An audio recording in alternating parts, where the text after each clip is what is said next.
नमस्कार प्रिय दर्शकों तथा मेरे प्रिय छात्रों, मैं सुरेंद्र पांडे आपके समक्ष पुनः उपस्थित हूँ आपके पाठ्यक्रम का एक नया पाठ लेकर इस नवीनतम वीडियो में। जैसा कि आप लोग जानते हैं, कोरोना वायरस के विरुद्ध में हम सब लोग मिलकर लड़ रहे हैं। इसके लिए पूरे देश में लॉकडाउन चल रहा है। इस लॉकडाउन में हम लोगों की लड़ाई कोरोना वायरस के साथ तो है ही, साथ ही साथ कोरोना वायरस हम लोगों को रोक रही है किसी भी कामकाज को करने से। हम उसकी इस चाहत को पूरी नहीं होने देंगे। इसलिए शिक्षा के इस बढ़ते क्रम को आगे बढ़ाते हुए मैं आपके समक्ष लाया हूं क्षितिज भाग 2 कक्षा 10 के लिए क्षितिज भाग 2 में संकलित पाठ 10 स्वयं प्रकाश की रचना नेताजी का चश्मा। नेताजी का चश्मा एक ऐसी कहानी है जो उद्घाटित करती है कि देश प्रेम किसी जाति, वर्ग, लिंग अथवा स्तर तक सीमित नहीं है। देश प्रेम की भावना किसी में भी हो सकती है और देश प्रेम की भावना जिनमें होती है वो दिखती है। इसी मूल विषय को प्रतिपादित करते हुए विद्वान साहित्यकार स्वयं प्रकाश ने नेताजी का चश्मा लिखा है। आइए थोड़ा सा जान लें लेखक के बारे में। स्वयं प्रकाश का जन्म सन 1947 में इंदौर, मध्य प्रदेश के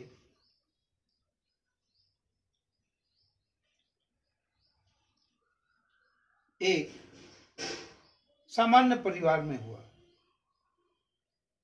मैकेनिकल इंजीनियरिंग की पढ़ाई करके एक औद्योगिक प्रतिष्ठान में नौकरी करने वाले स्वयं प्रकाश का बचपन और नौकरी का बड़ा हिस्सा राजस्थान में बीता। ये फिलहाल स्वैच्छिक सेवानिवृत्ति के बाद भोपाल में रहते हैं और वसुधा पत्रिका के संपादन से जुड़े हुए हैं। इनकी साहित्यिक कृतियां 8वें दशक में हम पाते हैं। ये आज समकालीन कहानी के महत्वपूर्ण लेखक के रूप में जाने जाते हैं। इनके 13 कहानी संग्रह प्रकाशित हो चुके हैं, जिनमें सूरज कब निकलेगा, आएंगे अच्छे दिन भी, आदमी जात का आदमी और संधान उल्लेखनीय है। इनका एक उपन्यास ईंधन और एक बीच में विनय ये बहुत चर्चित रहे हैं। इनको पहल सम्मान, बनमाली पुरस्कार, राजस्थान साहित्य अकादमी पुरस्कार आदि पुरस्कारों से पुरस्कृत किया जा चुका है। इनकी रचनाओं में प्रमुख रूप से मध्यम वर्गीय जीवन हम पाते हैं। मध्यम वर्गीय जीवन के कुशल चितेरे हैं ये। इनकी कहानियों में वर्ग शोषण के विरुद्ध चेतना है। इसके साथ ही हमारे सामाजिक जीवन में जाति, संप्रदाय, लिंग के आधार पर हो रहे भेदभाव के खिलाफ प्रतिकार का विरोध भी है। रोचक कहानी लेखन की शैली में लिखी गई इनकी कहानियां हिंदी की वाचिक परंपरा को समृद्ध करती है। वाचिक परंपरा अर्थात जिस प्रकार हम लोग बचपन में कहानियां सुनते हुए आती हैं, ठीक उसी तरीके से इनकी कहानियां आगे बढ़ती हैं। प्रस्तुत है नेताजी का चश्मा। हालदार साहब को हर 15वें दिन कंपनी के काम के सिलसिले में उस कस्बे से गुजरना पड़ता था। कस्बा बहुत बड़ा नहीं था जिसे पक्का मकान कहा जा सके, वैसे कुछ ही मकान, और जिसे बाजार कहा जा सके वैसा एक ही बाजार था।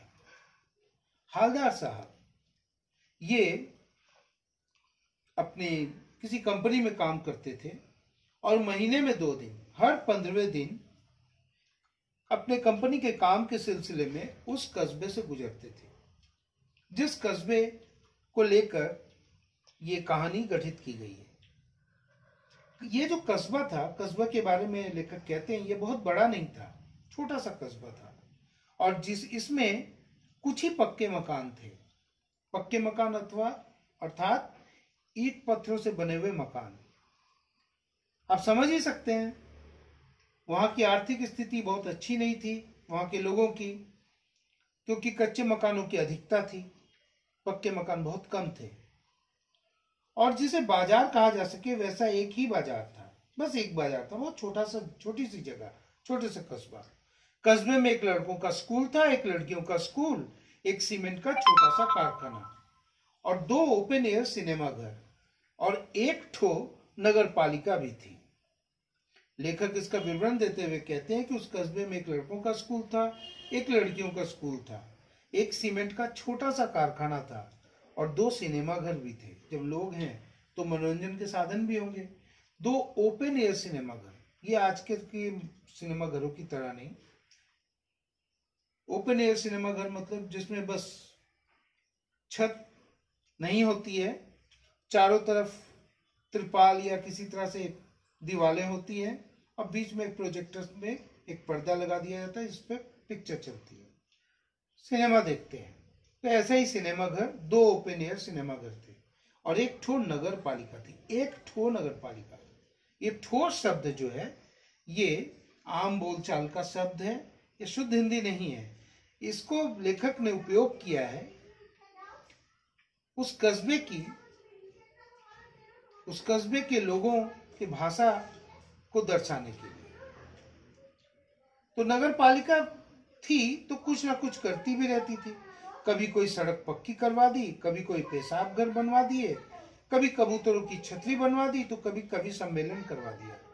इसी नगर पालिका के किसी उत्साही बोर्ड या प्रशासनिक अधिकारी ने एक बार शहर के मुख्य बाजार के मुख्य चौराहे पर नेताजी सुभाष चंद्र बोस की एक संगमरमर की प्रतिमा लगवा दी। यह कहानी उसी प्रतिमा के बारे में है, बल्कि उसके भी एक छोटे से हिस्से के बारे में है।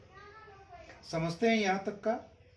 नगर पालिका कुछ ना कुछ करती रहती थी। अब नगर पालिका है तो नागरिकों के लिए कभी कुछ पेशाब घर बनवा देती, कभी कबूतरों की छतरी बनवा देती या कभी सम्मेलन करवा देती।